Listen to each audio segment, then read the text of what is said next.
Stop. Oh my goodness. Oh my goodness. Welcome to the Mad Swede late night open mic for comedy. How many of you have been to a comedy open mic before? Can I get a whoop whoop? How many of you have never been to a comedy open mic before? Be brave. Can I get a woot woot? Oh. I get there's a spotlight in my face. I just barely saw it. Okay, well, here's the deal.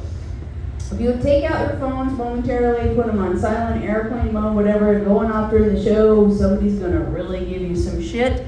And if the comedian asks you a question, feel free to answer, but don't yell shit out. That's considered rude. And they will probably give you shit for that as well. This has been a regular feature for the late night scene for a while now. We were canceled for 2 weeks for other things, including Treeport, but we are back.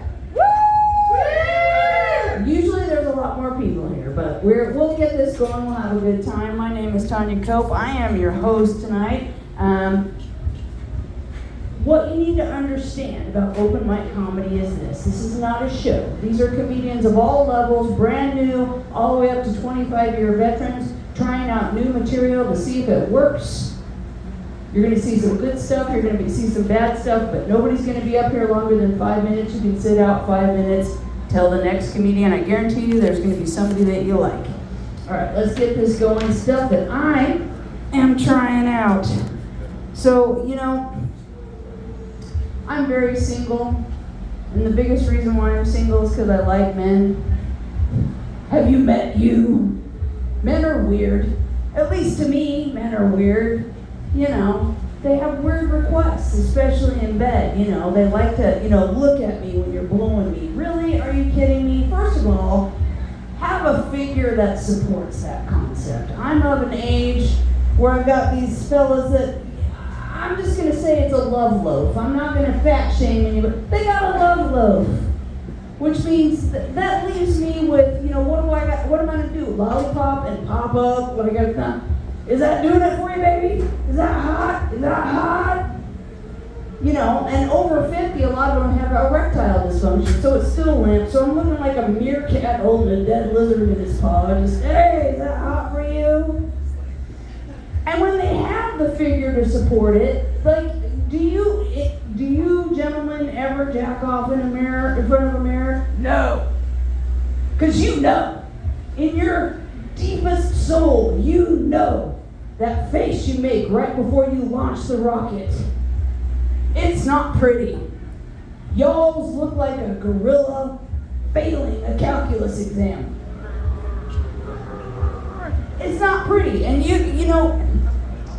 don't put me in a situation where I have to laugh with your dick in my mouth. It's not good for anybody. It's not good for anybody. All right, we got a quiet crowd tonight. We got a quiet crowd. I'm a woman who's lived some life and has some experience of things. And I have these younger men ask me, what is the deal with gals and their fascination with bad boys? Well, it's pretty simple. When you see those bad boys, they don't have no job. They usually have bills. They don't even have a car. Typically don't have their own place. Their only thing is fucking. And they better do it well or else they're homeless. Urban Dictionary has a term for that. They're hobosexuals. If they don't sling dick well, they're sleeping on the street. So you should feel sorry. You should feel deeply sorry for these young men because think about it. You probably have girls available to you. Imagine if you don't perform well and that means you got no place to stay and you have no dinner. You should feel sorry. Mediocre dick, for the ladies in the audience, the lady. Mediocre dick is the way to go. Let's be honest. It's dependable. It's reliable. Just hang your hat on that mediocre dick. It's the way to go. All right, that's all I got. Oh my goodness, this is gonna be a night. Next up, my business partner all the way from Alaska. Let's give it up for Danny Moxon!